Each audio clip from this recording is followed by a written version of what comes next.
honetan, monster kultura ideia honetan, honen barruan Josebe, eskerrik asko Josebe Iturrioz, eta biok, bueno, pelikula honen aurkezpena sartu dugu, orain hemen nire ondoan Satxa egotea, bueno, orain berak ondo kontatuko du, baina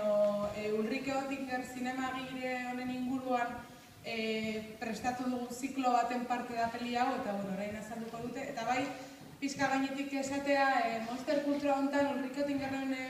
zinea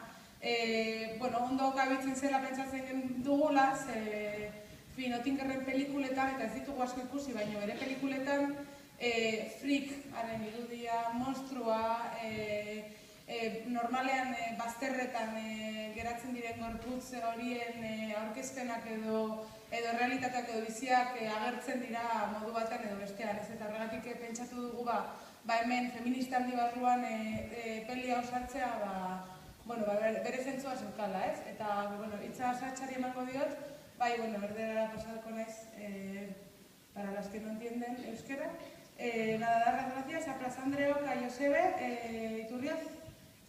porque, por haber aceptado que incluyéramos esta película como parte del Feminista al Día, de esta novena edición del Feminista al Día, que hemos subtitulado, mejor dicho, Cultura Monster.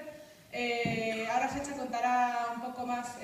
por qué está ella aquí junto a mí, porque entre las dos